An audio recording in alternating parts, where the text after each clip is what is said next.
আমার ওয়াইফ ও হচ্ছে আমার জীবনের সবকিছুর সমালোচক। মানে ইনফ্যাক্ট আমি কখন ঘুমাইতে যাব, কখন ইয়ে করব, মানে নট অনলি আমার ফিল্ম, মানে ফিল্মটা ও আসলে একদমই অডিয়েন্স হিসেবে দেখে।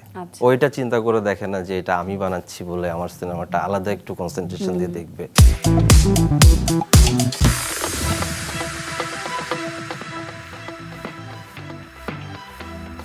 ডিয়ার ভিউয়ার্স, আমন্ত্রণ প্যারাশুট অ্যাডভান্স সিক্রেট সার্ভাইল বিনোদন সারাদিনের আজকের পর্বে। বিনোদন জগতের আলোচিত এবং গুণী শিল্পীদের আমন্ত্রণ জানাই আমি আমাদের এই আয়োজনে। পর্দার সামনের নায়করা তো বটেই, পর্দার নেপথ্যের কারিগররাও থাকেন আমাদের এই জনপ্রিয় শোতে। আজ তেমনই একজন আছেন হট সিটে। 2 বছর আগে তিনি নির্মাণ করেছিলেন আধুনিক বাংলা হোটেল। এবার তিনি নিয়ে এসেছেন চরকি অরিজিনাল ফিল্ম লাইফলাইন। এটি শুধু একটি সিনেমা নয়, বরং সম্পর্ক, ভালোবাসা আর মানুষের প্রতি মানুষের নিঃশর্ত টানের এক নীরব প্রতিচ্ছবি। আর এই সিনেমার ক্যাপ্টেন, দ্য ডিরেক্টর হলেন কাজী আসাদ, আমাদের আজকের আড্ডাবাজির অতিথি। চলুন তার কাছ থেকে জেনে নেই লাইফলাইনের নেপথ্যের গল্প। কেমন আছেন? খুব ভালো আছি, আপনি কেমন আছেন? আমিও ভালো আছি। এবং শুরুতেই তো অভিযোগের সুরে একটু যদি বলি যে এই যে 2 বছর পরে আপনার থেকে নতুন একটি কাজ পেলাম আমরা, তো 2 বছর কেন আপনি বিরতি নিয়েছিলেন? না, ঠিক বিরতি না, এর মধ্যে তো কাজ করেছি। মানে আমি তো কমার্শিয়ালও করি, সো অন্য কাজ করেছি। হ্যাঁ, লঙ্গার ফরম্যাটে করি নাই। তো সেটার পিছনে একটা কারণ ছিল, কারণ মাঝখানে আমি আসলে অন্য একটা সিরিজ করতে চেয়েছিলাম। ওইটার প্রি প্রোডাকশন, স্ক্রিপ্টিং এ একটা লম্বা সময় গেছে। যাই হোক, ওইটা কোনো একটা কারণে হোল্ড রাখতে হয়েছে আমাদেরকে। সো ওইটার পরে আবার আরেকটা কন্টেন্ট রেডি করে ওইটার স্ক্রিপ্টিং, ওইটার প্রি প্রোডাকশন সব প্রসেস করতে করতে একটু দেরি হয়ে গেল। মানে ইন্টেনশনাল না জিনিসটা, বিরতিটা ইন্টেনশনাল না, কিন্তু আমাদের কাছে মনে হচ্ছে অনেকটা সময় হয়ে গেছে আপনার থেকে নতুন কাজ তো আমরা পাই। আমার কাজ স্ক্রিনে না আসলেও ব্যাক এন্ডে আমি কাজ করে যাচ্ছি, সেটা চলছে এবং নতুন নতুন কাজগুলো নিশ্চয়ই দেখতে পারবো। এই গত 13 ডিসেম্বর তো আমরা দেখলাম যে বিদ্যা সিনহা মিম চরকির সাথে কাজ করবার জন্য চুক্তিবদ্ধ হয়েছেন।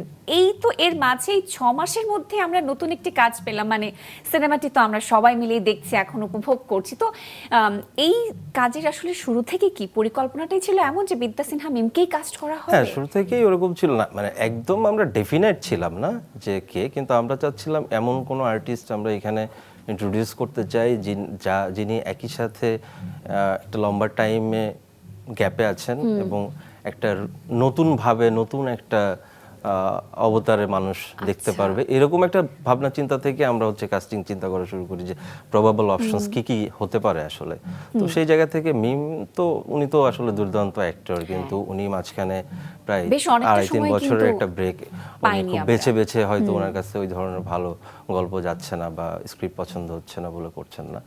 তো কিন্তু আবার একই সাথে ওনার একটা অডিয়েন্স লেভেলও আছে, মানে ওনাকে মানুষ দেখতে চায়। হ্যাঁ, আবার আমরাও চিন্তা করে দেখলাম যে আমরা যে স্ক্রিপ্টটা করছি, যে ক্যারেক্টারটা ডিজাইন করছি, সেটা উনি পুল করতে পারবেন কিনা, সবকিছু মিলায় ব্যাটে বলে হয়ে গেল আর কি। আচ্ছা, তো লাইফ লাইনের আসলে এই গল্পটি কি আপনার কোনো ব্যক্তিগত অভিজ্ঞতা থেকে নেয়া নাকি পুরোপুরি সম্পূর্ণ ফিকশন? এটা ফিকশন তো বটেই, যেহেতু মানে ফিল্মে তো কোনো না কোনোভাবে সেটা ফিকশনাইজ হয়। তবে হ্যাঁ, ব্যক্তিগত অভিজ্ঞতা, ফিল্ম মেকারের ব্যক্তিগত অভিজ্ঞতার কোনো একটা ইফেক্ট তো তার ফিল্মে থাকবেই আসলে।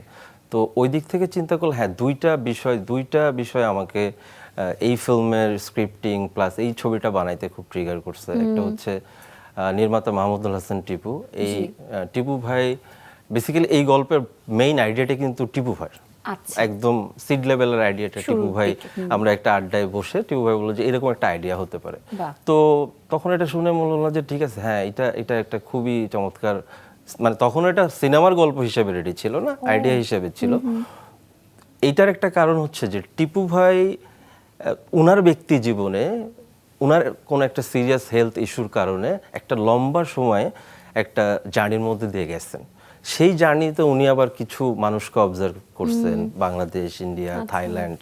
সো ওইখান থেকে উনি প্রতিদিনই যা মানে এক্সপিরিয়েন্স করতেন আমাদেরকে শেয়ার করতেন, আজকে এই এক্সপিরিয়েন্স করলাম, ওই এক্সপিরিয়েন্স। ওইটা ছিল আমাদের মেইন ট্রিগার পয়েন্ট। ওই জায়গা থেকেই আমরা ওই মানে মেইন ইয়েটা হচ্ছে কালেক্ট করছি, মেইন জিসটা আমরা ওইখান থেকে পাইছি। আর সেকেন্ডলি আমাকে আরেকটা জিনিস ইন্সপায়ার করছে, সেটা হচ্ছে আমার ওয়াইফ এবং আমার শ্বশুর। কারণ হচ্ছে আমার শ্বশুর ক্যান্সার সার্ভাইভার, উনি লাস্ট 3 বছর যাবত ক্যান্সারের সাথে ফাইট করছেন, লাং ক্যান্সার 4th স্টেজ। তো আমি আমার ওয়াইফকে দেখছি আর কি যে মানে বাসায় একজন এই ধরনের রোগ আক্রান্ত মানুষ থাকলে তাকে নিয়ে যে একটা অনিশ্চয়তা, প্রতিদিনের একটা সংগ্রাম, সার্ভাইভাল, হ্যাঁ। সো ওইটা বোধহয় আমার ব্যাকআপ মাইন্ডটা আমাকে খুব ট্রিগার করছে। আমার মনে হচ্ছে ঠিক আছে, তাহলে এই স্পেসের গল্পটা আমি আসলে বলতে চাই। এবং সেই সুবাদে আমি একটু বলতে চাই যে আপনার জীবন সঙ্গীকে দেখেছি এই সিনেমাটি নিয়ে তিনি সামাজিক মাধ্যমে আসলে নিজের ব্যক্তিগত অনুভূতির কথা শেয়ার করেছেন এবং আপনার এই কাজকে ভীষণভাবে তিনি প্রশংসিত করেছেন। তো আসলে আপনার সেই অনুভূতির জায়গাটা একটু শুনতে চাই। এটা তো খুবই সারিয়াল অনুভূতি আসলে। মানে আমার ওয়াইফ, ও হচ্ছে আমার জীবনের সবকিছুর সমালোচক। মানে ইনফ্যাক্ট আমি কখন ঘুমাইতে যাব, কখন করব, মানে নট অনলি আমার ফিল্ম, মানে ফিল্মটা ও আসলে একদমই অডিয়েন্স হিসেবে দেখে। ওইটা চিন্তা করে দেখে না যে এটা আমি বানাচ্ছি বলে আমার সিনেমাটা আলাদা একটু কনসেন্ট্রেশন দিয়ে দেখবে বা অন্যদের সিনেমাটা একটু কম, ওরকম না। ও সিনেমাটা দেখে বেসিক্যালি একদম অডিয়েন্স হিসেবে, এবং ও সবকিছু নিয়ে সমালোচনা করে। অন্য ফিল্ম মেকারদের ছবি নিয়েও বলে যে এটা এরকম কেন করলো, এরকম কেন করলো।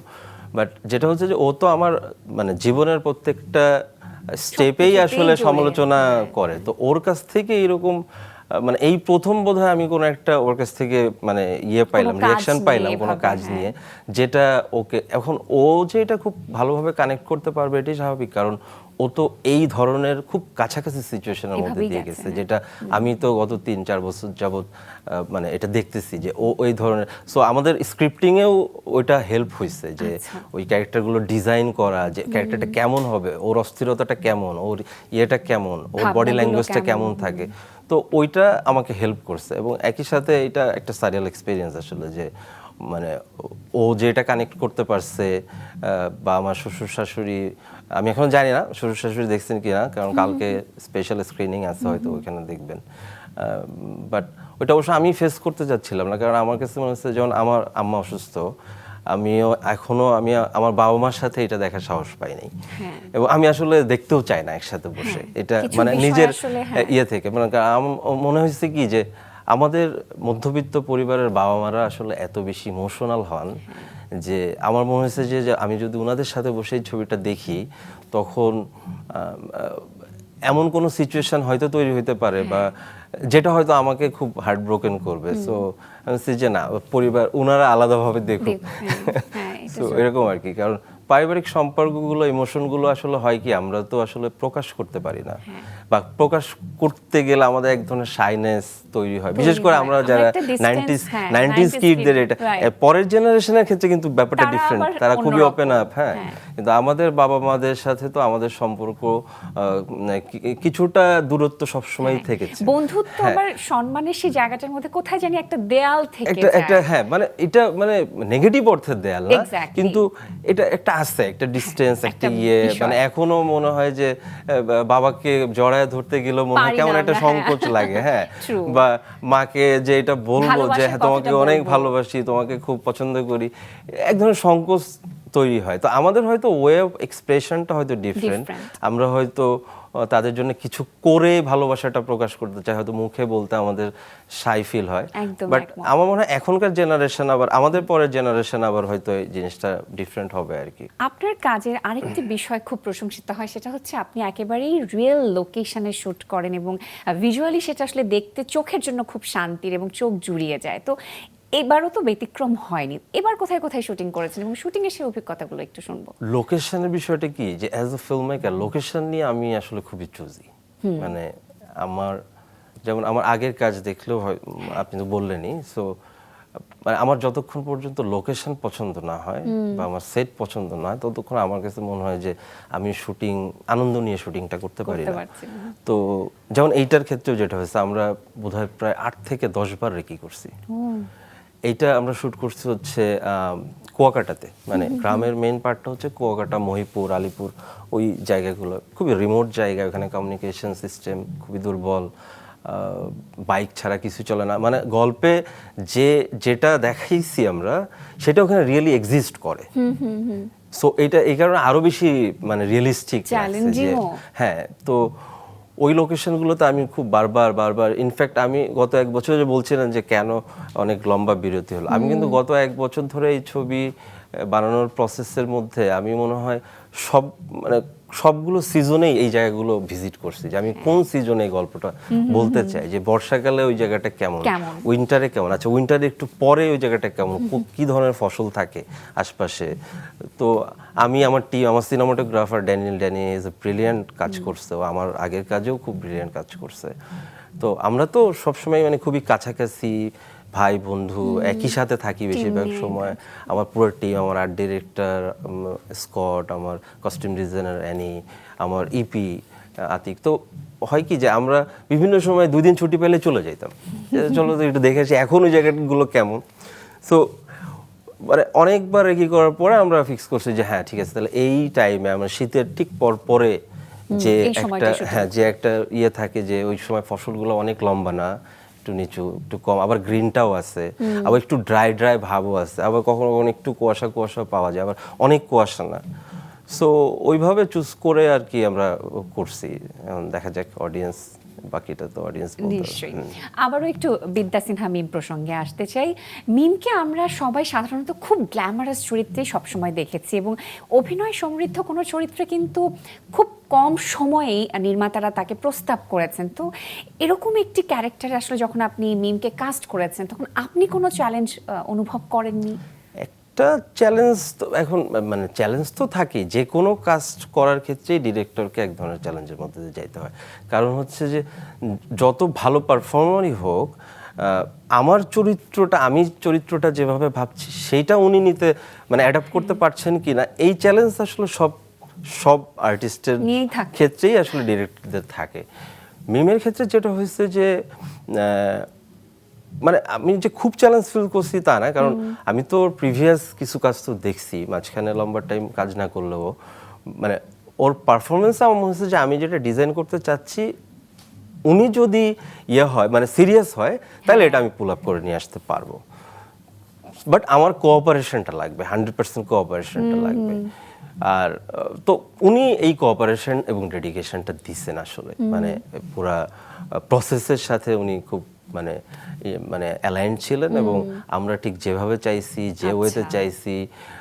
যেমন অনেক সময় যেটা হয় যে সুপারস্টার আর্টিস্টদের নিয়ে কাজ করতে গেলে সকালের কল টাইম, রাতের কল টাইম, ওইখানের অ্যারেঞ্জমেন্ট ঠিক থাকতে হবে। আবার ফিমেল আর্টিস্টদের ক্ষেত্রে ওয়াশরুম একটা বড় চ্যালেঞ্জ হয়ে যায়, এরকম রিমোট জায়গায় গেলে কমিউনিকেশন চ্যালেঞ্জ তো আছেই।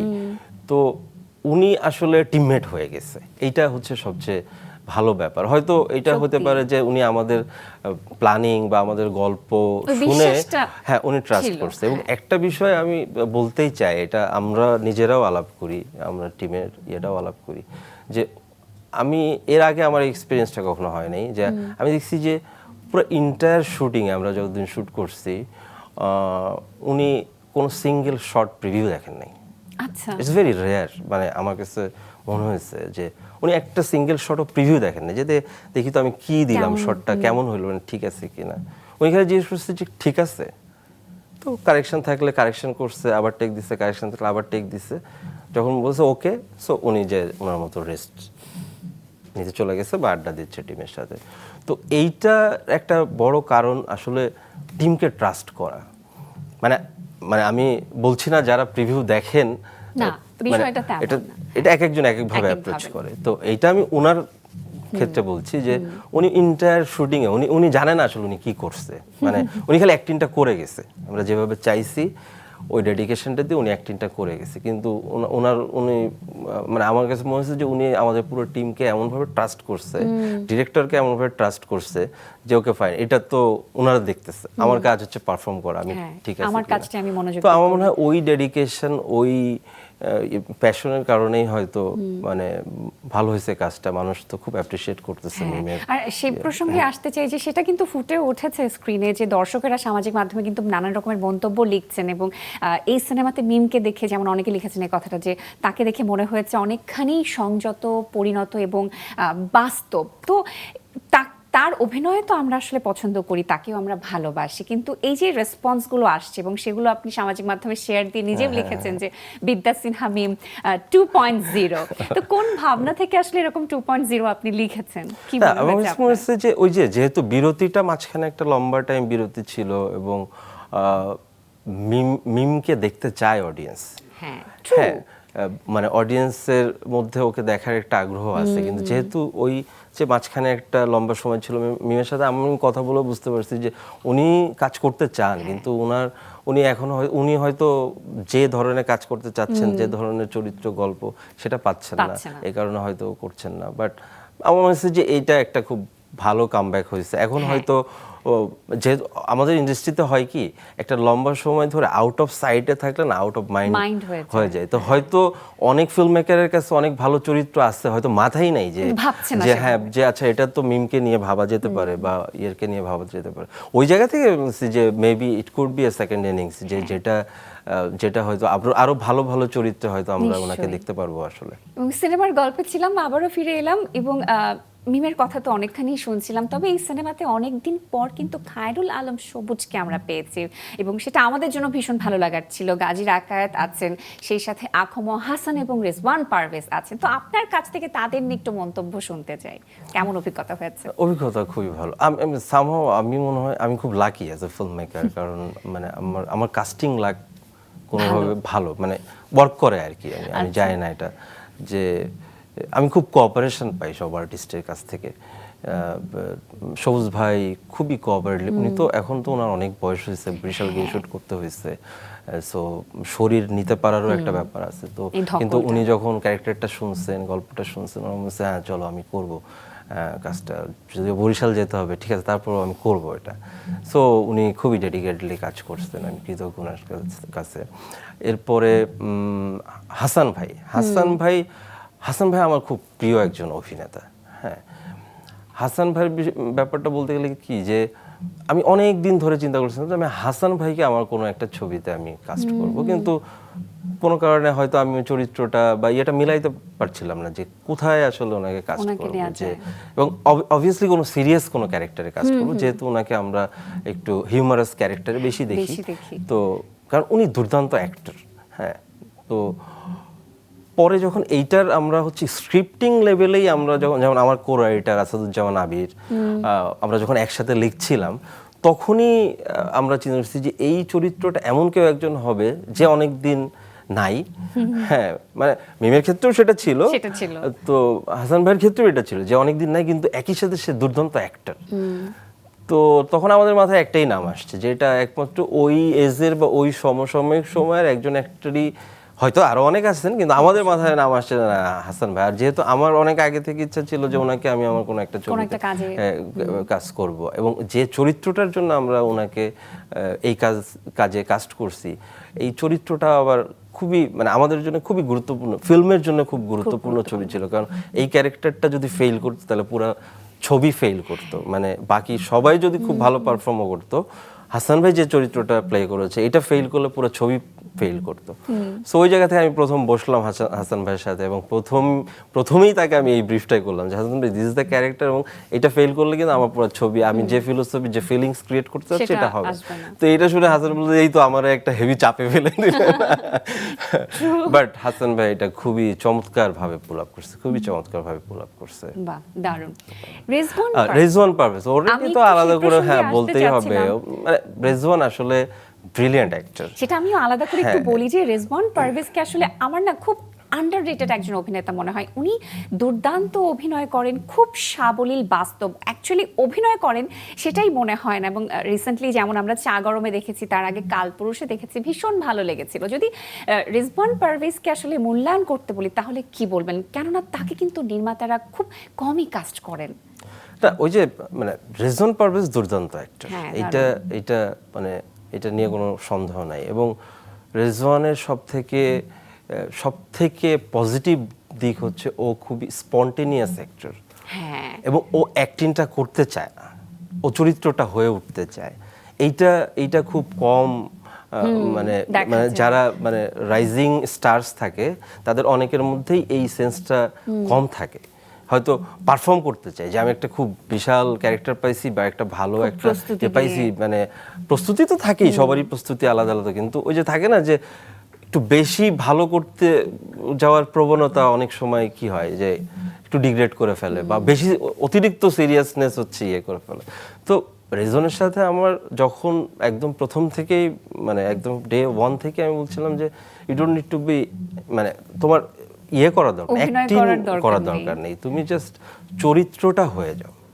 সো যত কোশ্চেন্স আছে, যত ভেন্টিলেশন আছে, যত ধরনের শেয়ারিং আছে আমার ভিতরে, যা যা আছে চরিত্রটা নিয়ে, তারপরে ওর কি ফিলিংস হয় স্ক্রিপ্টটা পড়ে, এগুলো নিয়ে আমরা অনেক সেশন করছি আমরা, আচ্ছা। যে এই চরিত্রটা কিভাবে তাকায়, এই চরিত্রটা বাইরে Body থেকে language, চরিত্রটাকে কেমন দেখায়, ওর বডি ল্যাঙ্গুয়েজটা কি, ও বাইরে থেকে খুবই মনে হয় যে খুবই গরম, কিন্তু আসলে ওর ভেতরটা অনেক মানে সফট।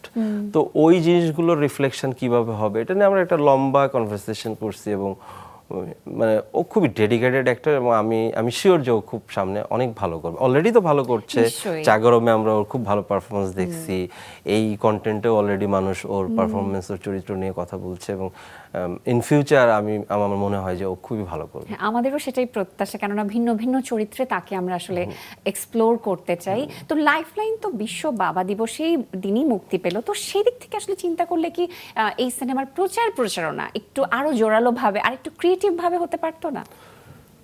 এটা তো হতে পারতো। এখন আসলে হয় কি যে প্রচারণার ব্যাপারটা তো আসলে সব সময় আমাদের হাতে থাকে না, বিশেষ করে ওটিটির কন্টেন্টের প্রচারণার বিষয়টা তো পুরোপুরি ওই প্ল্যাটফর্মগুলোই দেখেন আসলে। তো ওই জায়গা থেকে হ্যাঁ, এটা আরেকটু বেটার প্রচারণা হওয়া উচিত ছিল, যেহেতু বাবা দিবসে, বা ওনারা কি চান নাই হয়তো যে শুধু বাবা দিবস চিন্তা না করি, হয়তো একটা ইমোশনাল ড্রামা হিসেবে চিন্তা করি। এটা আসলে মার্কেটিং টিমে যারা এটা নিয়ে প্রচারণা করেন ওনারা বলতে পারবেন। বাট হ্যাঁ, প্রচারণাটা একটু বেটার হলে ভালো হতো। বাট স্টিল আমরা যেমন বলি যে চরকিতে উইকেন্ডে সাধারণত কন্টেন্ট রিলিজ হয়, এই কন্টেন্টটাই একটু ব্যতিক্রম হলো, রবিবারে রিলিজ হলো, উইকডেজে কন্টেন্ট রিলিজ হলো, এবং আমরা তার পরদিন থেকে যে পরিমাণ ওয়ার্ড অফ মাউথ, মানে মানুষের মুখে মুখে যে পরিমাণ রিভিউ বা রিয়াকশন পাচ্ছি, এটা মানে অনেক ক্ষেত্রে উইকেন্ডের কন্টেন্টের চেয়ে অনেক বেটার রিফ্লেকশন পাচ্ছি। তো এখন একটা জিনিস তো সবসময় থাকে যে কন্টেন্ট ভালো হলে মানুষ দেখেই, তবে আবার প্রমোশন আসলে একটা ডিফারেন্ট পুশ দেয়, কারণ অনেক বেশি মানুষের কাছে যখন একটা কন্টেন্ট পৌঁছায়, ওইটাই basically as a film maker আমাদের আসলে সফলতা, যে আমাদের কন্টেন্টটা, আমাদের ছবিটা অনেক বেশি মানুষ দেখছে। তো এটা নিয়ে আসলে হ্যাঁ, এটা নিয়ে আরেকটু হয়তো প্ল্যানিং থাকা উচিত, আর একটু কনসিয়াস থাকা উচিত। এখনো যদি সেটা একটু গুছিয়ে করা যায় তাহলেও বেশ ভালো হবে। আর সেই সাথে আরেকটা কথা বলি যে 1 ঘন্টা 40 মিনিটের ওয়েব ফিল্ম আমরা যেমনটা দেখেছি সিনেমাতে, তবে এই ব্যাপ্তির তো একটা সিনেমাও বড় পর্দায় অনেক সময় আমরা দেখি বা হতে পারে, তো সেদিক থেকে এই সিনেমাটি নিয়ে ওটিটিতে মুক্তি না দিয়ে তো বড় পর্দায় তো নিয়ে আসা যেত, এই ভাবনাটা কখনো কি আপনার মাথায় আসেনি বা ইচ্ছে হয়নি আপনার? না, প্রথমত আমরা তো ছবিটা ওটিটির জন্যই বানাইছি, ওটিটির জন্যই লিখছি, ওটিটির জন্যই একটা কমিশন হয়েছে, এবং ওটিটির জন্যই বানাইছি। হ্যাঁ, এই সেম ছবিটা হয়তো আমরা থিয়েটারে একদম মানে দিতে পারতাম, বা এটা নিয়ে এক ধরনের আলাপ আলোচনা যে আমাদের মধ্যে পোস্ট প্রোডাকশন হয় নাই তা না। বাট দেখেন, আসলে থিয়েটারের ছবির মেকিং বা ডিজাইন ইজ ডিফারেন্ট। সো আমি একটা ছবি ওটিটির যে স্কেল আছে সেই স্কেলে বানায় যদি ওই ছবিটাকে আমি থিয়েটারে দিই, মানে আমার মনে হয় না যে এটা আসলে রাইট ওয়ে আসলে। হ্যাঁ, কারণ আমরা ওটিটিতে কন্টেন্ট দেখি সর্বোচ্চ 65-75 ইঞ্চি টিভিতে, বেশিরভাগই তো দেখি ছোট ছোট ডিভাইসে। তো যখন এই কন্টেন্টটাই বিগ স্ক্রিনে চলে যাবে, তখন অনেক কিছু মানে আবার নতুন করে ডিটেইলিংটা আবার নতুন করে মানে ভাবতে হয়। সো ওই জায়গা থেকে চিন্তা করলে ওটিটির কন্টেন্ট ওটিটির জন্য ডিজাইন হওয়া উচিত, এটার সাথে বাজেটও জড়িত, এটার সাথে অ্যারেঞ্জমেন্ট ডিজাইন তো বললামই, আর থিয়েটারের কন্টেন্টের ডিজাইন থিয়েটারের মতোই হওয়া উচিত। সো ওই জায়গা থেকে আমরা একবার আমাদের টিমের মধ্যে ভাবনা আসছিল যে আমরা এটা করবো কিনা, হচ্ছে না, এটা দরকার নাই আসলে, কারণ এই একই ছবিটা যদি আমি থিয়েটারের জন্য বানাইতাম, তখন হয়তো আমার গল্প বলার ধরন, পারফর্মারদের পারফরমেন্স একই থাকতো, কিন্তু সিনেমাটার ডিজাইনটা হয়তো ডিফারেন্ট হতো। হ্যাঁ, মানে ডিজাইনটা আরো লার্জার দ্যান লাইফ, আরো বিগার স্কেল হতো। তো আমারও আসলে সেটাই জানতে ইচ্ছে করছিল যে এরকম তাহলে গল্প নিয়ে আপনি বড় পর্দায় সিনেমা কবে নির্মাণ করবেন, সেখানে আপনাকে আমরা কবে দেখতে পাবো? বানাতে তো চাই, খুব রিসেন্টলি বানাতে চাই, বাট এটা ওই যে বললাম যে সবসময় ডিরেক্টররা তো মানে বলতে পারে না আসলে, কারণ আমাদেরকে ডিপেন্ড করতে হয় অনেক কিছুর উপর, কিছুর প্ল্যাটফর্ম, উপরে। Producers, sponsors. বাট ইচ্ছা তো আছে খুব দ্রুতই বড় পর্দার জন্য কাজ করার, বাট মানে সার্টেন করে বলা সম্ভব না। কাজ ব্যাকআপ ইয়েতে তো ব্যাক এন্ডে তো কাজ চলছেই, স্ক্রিপ্টিং, আইডিয়েশন, ওটার স্ক্রিপ্টিং এগুলো চলছে, সব ব্যাটেবল হয়ে গেলে হয়তো জি খুব দ্রুত আসবে। তাহলে তো জানতেই চাই যে যারা এখনো লাইফলাইন সিনেমাটি দেখেনি সেই সকল দর্শকদের কেন দেখা উচিত এই কাজটি? আমরা এমনিতে আমার কাছে মনে হয় যে আমরা বাঙালি খুবই আবেগপ্রবণ, আমাদের ফ্যামিলি বন্ডিং, আমাদের পারিবারিক স্পেসে আমরা খুবই ইমোশনাল একটা জাতি। তো সেই জায়গা থেকে আমি খুবই সহজে একটা গল্প বলছি, এটা একটা ভালোবাসার গল্প, এটা বাপ মেয়ের ভালোবাসার গল্প, এটা অডিয়েন্স খুব কানেক্ট করতে পারবে। এবং ওই যে যেটা বলছিলাম যে আগে বলছিলাম যে আমি হয়তো আমার বাবা মাকে নিয়ে এটা একসাথে বসে দেখতে আমার কাছে একটু লাগতেছে যে কিন্তু আমি রিকোয়েস্ট করব যাদের পক্ষে পসিবল তারা এই ছবিটা যেন তার পরিবার নিয়ে একসাথে বসে দেখে, তাইলে হয়তো মানে একটা বেটার ফিলিংস নিয়ে একটা মাথার মধ্যে একটা ডিফারেন্ট ভাবনা নিয়ে হয়তো অডিয়েন্স বেরোতে পারবে আর কি। নিশ্চয়ই। চরকিতে তো 21 জুন ওয়েব ফিল্ম লাইফলাইন মুক্তি পেয়েছে, আবার অন্যদিকে হইচয়ে 25 জুন আরেকটি ওয়েব সিরিজ মুক্তি পেয়েছে হেডলাইন। তো কি মনে হয় প্রতিযোগিতার দিক থেকে কোন কাজটি এগিয়ে থাকবে বলে মনে হয়? না, এখানে প্রতিযোগিতার কিছু নাই আসলে, আমরা তো সবাই একই স্পেসে কাজ করছি এবং সবারই মানে আমার মনে হয় সব ফিল্ম মেকারেরই আসলে চাওয়া থাকে যে দর্শককে সার্ভ করা, দর্শকের যাতে ভালো লাগে। তো আমি চাই যে আমার ছবিও দর্শক দেখুক, হেডলাইনও দর্শক দেখুক, ওটা অনিম ভাই বানাইছে, নিশ্চয়ই খুবই ভালো হবে। ওনাদের টিমটা খুবই গোছানো টিম, খুবই ভালো টিম, আমার বিশ্বাস যে ওটাও খুব ভালো হবে। আমি তো প্রথম দিনই দেখবো। সো আমার চাই যে সব কন্টেন্টই ভালো হোক, আমাদের কন্টেন্ট ভালো হলে আমরা অডিয়েন্সকে যত বেটার সার্ভ করতে পারবো, আমাদের কন্টেন্টের বাজেট তত বাড়বে, মার্কেট তত বাড়বে এবং আমরা বড় স্ক্রিনের জন্য আরো বেশি বেশি সিনেমা বানাইতে পারবো। সো এখানে প্রতিযোগিতার বিষয় নেই, আমি শুভকামনা, আমার আরো ভালো লাগবে যে ওই কন্টেন্টটাও যদি মানুষ সবাই দেখে। নিশ্চয়ই। এবার একটু অন্যান্য কাজের প্রসঙ্গে চলে আসতে চাই। আধুনিক বাংলা হোটেল ভীষণ প্রিয় একটি কাজ এবং আপনার অনেক জনপ্রিয় একটি কাজ। আসন্ন চরকি অ্যাওয়ার্ডস 2024-এ 11টি মনোনয়ন পেয়েছে। তো এই সাফল্যকে আপনি কিভাবে ব্যাখ্যা করতে চান?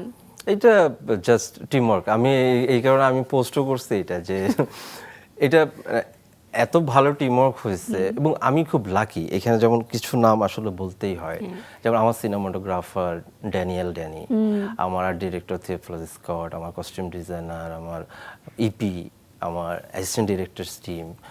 আমি খুব লাকি যে আমি খুব ভালো কিছু মানুষের সাথে কাজ করি এবং সেটার রিফ্লেকশন কিন্তু অ্যাওয়ার্ডে আছে। যে 11টা নমিনেশন অলমোস্ট আমরা বোধহয় খালি এডিটিংয়ে নমিনেশনটা পাই নাই, এছাড়া যতগুলো টেকনিক্যাল সাইড আছে সবগুলোতে আমরা নমিনেটেড হয়েছি। সো এটা মানে as a film maker, as a director আমার জন্য খুবই মানে একটা প্রাউড মোমেন্ট যে শুধু আমি না, আমার পুরো এন্টায়ার টিমই রিকগনাইজড হচ্ছে ওই কাজটার জন্য।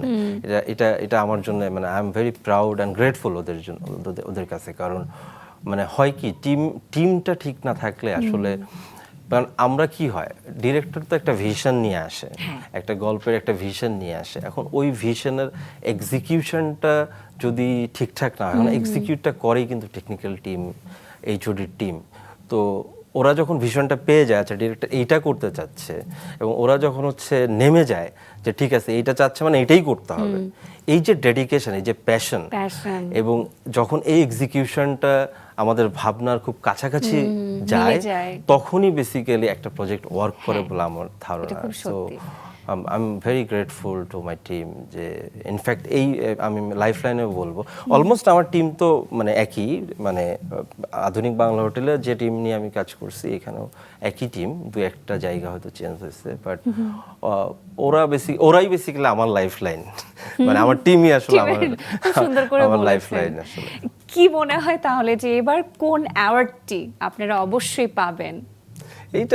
এটা বলা এই কোন অ্যাওয়ার্ড পাবো কি পাবো না এটা জানি না, তবে দর্শকের ভালোবাসা পাবো সেটা তো পেয়েছেন অলরেডি। এর থেকে বড় অ্যাওয়ার্ড আসলে নাই। কিন্তু অনেকগুলো মনোনয়ন কোনো না কোনোটা নিয়ে তো আসলে একটু থাকে না নিজের মনের ভেতরে ওই বাসনাটা বা ইচ্ছেটা। দেখা যাক, এটা বলা ডিফিকাল্ট। মিম হয়তো পাবেন, মানে আমার বিশ্বাস উনি খুব ভালো পারফর্ম করছেন। রিজনও পেতে পারে, রিজন খুব ভালো পারফর্ম করছে। আমার সিনেমাটোগ্রাফার ড্যানিয়েল ও পেতে পারে, কারণ খুব ভালো সিনেমাটোগ্রাফি করছে। আসলে এইভাবে বলাটা আসলে মুশকিল, মানে আমার কাছে তো সবাই খুব ভালো করছে, আমি জুরি হইলে সবাইকে অ্যাওয়ার্ড দিয়ে দিতাম। সেটা যদি আপনার থাকতো আপনি অবশ্যই করতেন, এবং আমাদের ক্ষেত্রেও তাই, আমরা যতটুকু পারি ভালোবাসা আসলে জানাতে চাই। এর আগে তো আপনি ডেইলি স্টার একটা বড় না, আমি একটু জাস্ট ইন্টারাপ্ট করলাম যে ওই যে আমরা গ্রিন রুমে বসে একটা আলাপ করছিলাম যে এত এত মেসেজের মধ্যে একটা ভয়েস মেসেজ, হ্যাঁ, যেটা আপনি আমাকে শুনিয়েছিলেন, আমি শুনালাম যে মানে ওই মেসেজটা শোনার পরে আমার কাছে মনে হয়েছে অ্যাজ এ ফিল্ম মেকার এই ছবি থেকে আমার আর কোনো অ্যাওয়ার্ডের প্রয়োজন নেই। যদিও আমরা জানি না আমরা দর্শককে ওইটা শোনাতে পারবো কিনা, এটা নিয়ে এক ধরনের প্রসেস বা কথাবার্তা হচ্ছে। যদি পারি তাহলে তো দর্শকও শুনতে পারবে, বাট না হলেও মানে অ্যাজ এ ফিল্ম মেকার আমি আমার অ্যাওয়ার্ড পেয়ে গেছি। আমি আসলে যেটা করতে চাইছি আমার মনে হচ্ছে যে ওকে ফাইন, আমি এবং আমার টিম আমরা মানুষের যে জায়গাটাতে কানেক্ট করতে চাইছি, যে ইমোশনটাতে ছুঁয়ে যেতে চাইছি, আমরা মনে হয় সেটার কাছাকাছি মানে যেতে পারছি। এবং আমার মনে হয় সময় সময় এই ভালোবাসাগুলো আপনারা আরো ফিরে পাবেন। হ্যাঁ, হয়তো পাবো, কারণ মাত্রই তো রিলিজ হলো, এখনো তো উইকেন্ডও আসে নাই, সো আরো বেশি হয়তো পাবো। কিন্তু ওই যে থাকে না যে মানে একটা ফিল্ম মেকারের ইন্সপাইরেশনটা আসে আসলে অডিয়েন্সের রিয়াকশনের উপরে। তো আমি খুবই ইন্সপায়ার্ড আসলে ওইটা, মানে একই সাথে ওই মেসেজটা শুনে আমার খুব ভালো লাগছে, আবার একই সাথে আমার খুব মন খারাপ হয়েছে। হ্যাঁ, সো আমরা ওই যে টিমে আমরা যখন বসছিলাম, আমরা শুনছিলাম, কথা বলছিলাম, তখন আমার মনে হচ্ছে যে হ্যাঁ ঠিক আছে, দর্শককে তো এই ধরনেরই একটা ফিলিংস দিতে চাইছি, কিন্তু আমরা কি আবার হার্ট ব্রোকেন করে ফেললাম কিনা, যে কি বেশি হার্ট ব্রোকেন করে ফেললাম কিনা, বেশি কষ্ট দিয়ে ফেললাম কিনা। না, আসলে এটা যে কানেক্ট করতে পারবে তার জন্য এটা ঠিক আছে। আমার মনে হয় এটাই তো সার্থকতা হওয়া কথা, এভাবেই হয়। তারপর ওই যে আছে না, মানে আমার কাছে আমি খুব ডিপ্রেসড হয়েছি শুনে, মানে গতকাল থেকে যেমন রনি ভাইয়ের সাথে কথা হচ্ছিল এটা নিয়ে, রনি ভাই শুনেও বলছে যে মানে মাই হার্ট ইজ ফুল, মানে আমি কি বলবো আমি জানি না আসলে শুনে। তো মাঝে মাঝে এরকম কিছু, এইগুলো আসলে আমাদের ফুয়েল, মানে এইগুলোই আমাদেরকে আসলে ইন্সপায়ার করে আরো একটা গল্প বলার জন্য, আরো ছবি করার জন্য। জি, এবং আমি যে প্রসঙ্গে ছিলাম, অ্যাওয়ার্ডের প্রসঙ্গে ছিলাম, যে এর আগেও তো আপনি ডেইলি স্টার অ্যাওয়ার্ডস শ্রেষ্ঠ চিত্রনাট্যকার হিসেবে পুরস্কৃত হয়েছিলেন, এবং মোশাররফ করিমও তো পুরস্কৃত হয়েছিল। তো সেদিক থেকে একটু জানতে চাই, এই অর্জনগুলো, এই পুরস্কারগুলো আপনাকে কতটা কিভাবে অনুপ্রাণিত করে? পুরস্কার তো সবসময় অনুপ্রেরণা দেয়।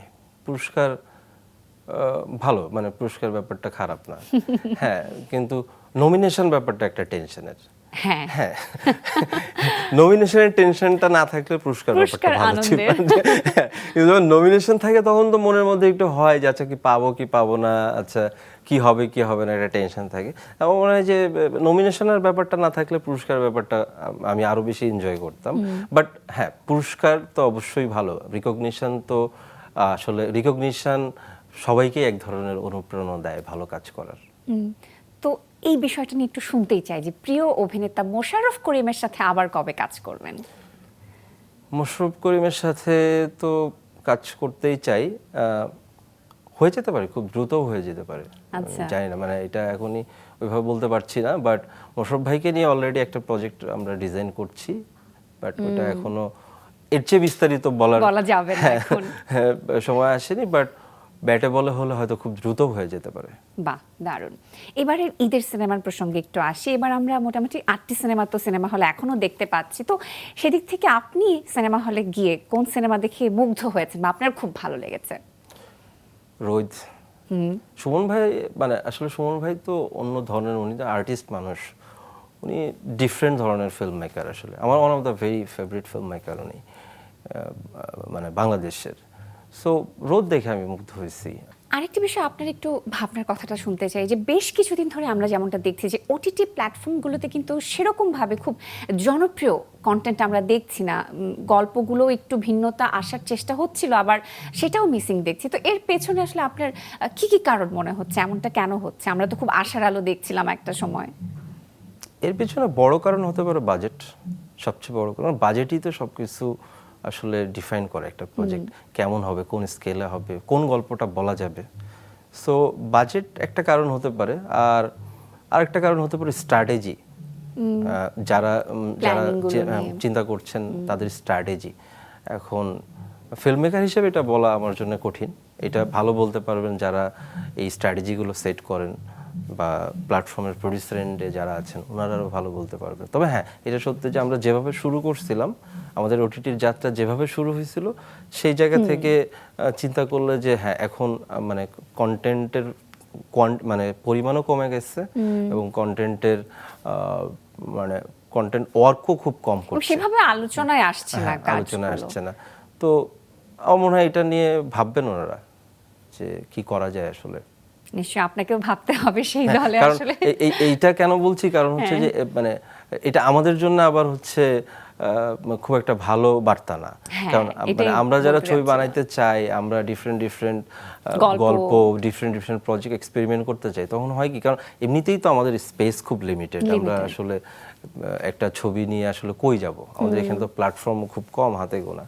তো যখন এই ধরনের সিচুয়েশন তৈরি হয়, তখন হচ্ছে আমাদের এক্সপেরিমেন্ট করার সুযোগ বা স্পেস কমে যায় আসলে। সো আমি এক্সপেক্ট করব যে আরো বেশি এক্সপেরিমেন্ট করতে পারবো, এরকম স্ট্র্যাটেজিতেই মানে যাওয়া উচিত আসলে। তাহলে আমরা ভিন্ন গল্পের কিছু কাজও দেখতে পাবো। তবে কাজের গল্প তো আমি অনেকক্ষণ করছিলাম, একটু ভিন্ন প্রসঙ্গে চলে যাই। এখন তো চলছে বিশ্বকাপ ফুটবল, তো আপনি কোন দলকে সমর্থন করছেন? ব্রাজিল।